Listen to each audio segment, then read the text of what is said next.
So, in this segment, we're going to be talking about domestic abuse, specifically six women who were murdered after reporting their partners to the police. This is in Northern Ireland. So, six women in Northern Ireland have been murdered since 2015, despite previously reporting their violent partner to the police.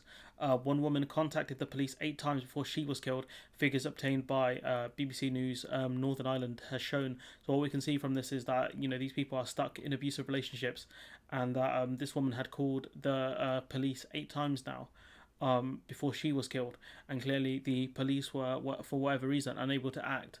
And what we can see from this is either these are governmental failures or police failures, or a combination of the two. Perhaps the police don't have enough powers to deal with these abusive partners, or the police just haven't taken these calls seriously until these people were sadly killed. Um, so the family of one of the women said tougher legislation need to protect women. A new bill strengthens Northern Ireland's domestic abuse legislation is currently being considered by the Assembly. I mean, you've had 20 since 2015. Well, you've had a few years to figure this stuff out, guys. Come on now. Police said they would welcome more protections in law for more. Oh my God, I can't speak. More protections in law for victims.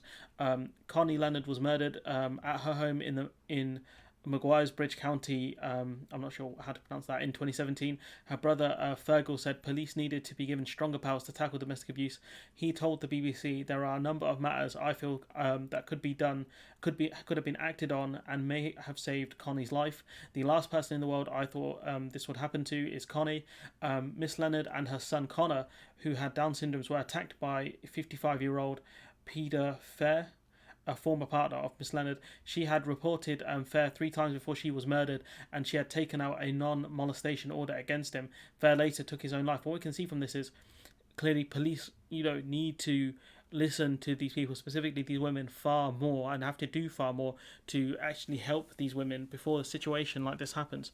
Also, more laws need to be put in place. And also more money needs to be put in place for things like safe houses where women can go to and people can go to if they're in an abusive relationship. I know I've mentioned women here specifically, and people will say, "Oh, well, domestic abuse happens to men as well." I was like, "Don't you think I know that, you idiot?" But it affects women way more in the sense of they're more likely to die or be killed from domestic abuse, and so the government does need to do more to fund things like safe houses and domestic abuse centres, and give police more powers to deal with abusers. So, Mr. Leonard said. Police must have known what their powers are, and that they use these powers effectively. There must be proper monitoring and following up, and officers must know what actions they are supposed to take. Also, the fact is, these things need to go on record of how much did the police know about what was happening to these women, and why wasn't action taken. If it's the fact that they didn't have the powers to deal with it, then they can talk to the government about that. If it's the fact that they did have the powers but failed to act, whether that's through incompetency or a lack of caring, then clearly they need to be struck off.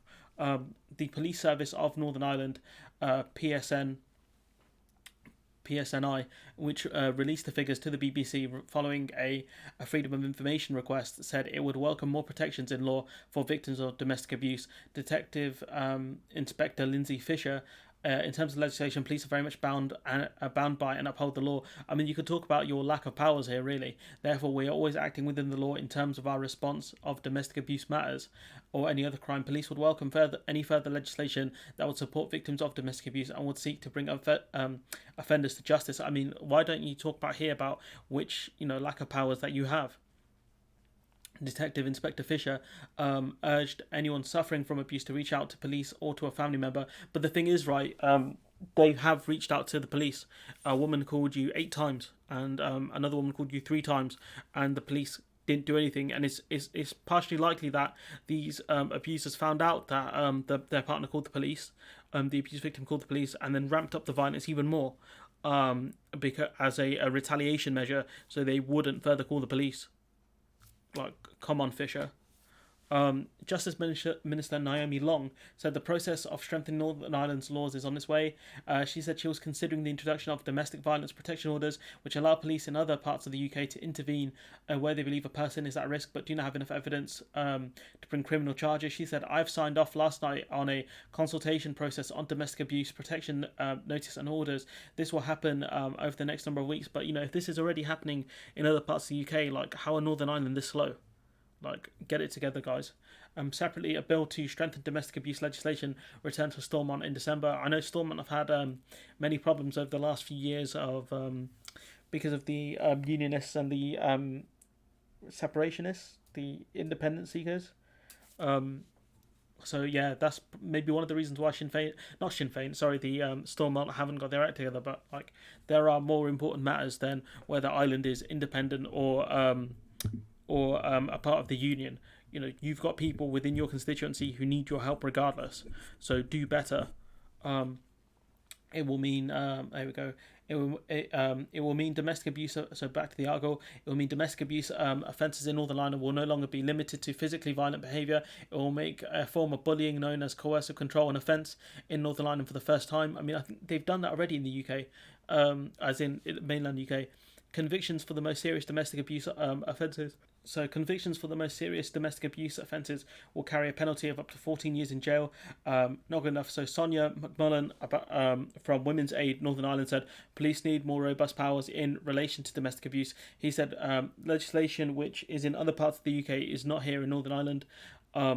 That is just not good enough in regard to protection orders and emergency orders that would give the police more powers to remove the perpetrator and get an order themselves. We need emergency barring orders and powers that take the onus off the victim, and where the police get that order with or without the victim's consent. And so what you can tell here is perhaps this is where the the British government, Westminster gets involved here to do something, because clearly the powers that be in Northern Ireland just aren't doing enough to protect people in vulnerable situations, specifically women in this case. And so the powers that be need to do a lot better. I'm not big on Irish politics. I'd have to check. I should have really checked who controls power within Northern Ireland. I think it's Stormont in this case, and clearly they need to get their act together and do something here, because this is terrible. And more women will die. And what we've seen in a previous article, I remember a previous video I did, the cost of resourcing domestic abuse services pales in comparison to its huge societal cost. This is about the UK, which the government estimates at £66 billion a year.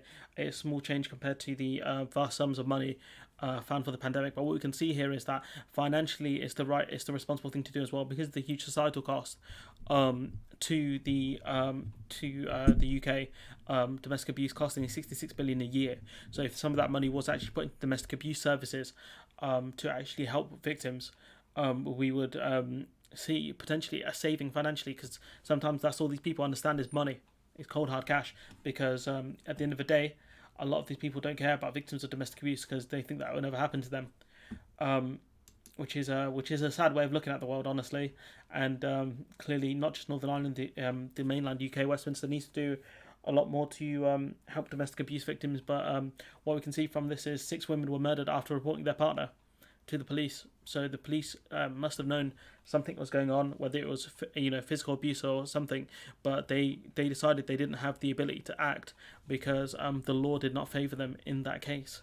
And I think this point being made down here, that the police can act on your behalf with or without consent for your well-being, would be the right thing to do here. You've seen some cases where domestic abuse victims may not want to contact the police because they don't want to endanger their children and things like that. So by doing this, it helps them as well. So clearly, the police need more powers in this case. Has been hinted multiple times on this article, but clearly there needs to be some sort of a more open record of what's going on, and what was said in these calls by these women to the police, and what were the reasons why the police couldn't act, what specific laws were stopping the police from acting to protect these women. So if you know more than I do, which is probably true, let me know in the comments below what the issues are, what's going on in Northern Ireland, why nothing has been done. Like, comment, share, subscribe, and hopefully I'll see you in the next one.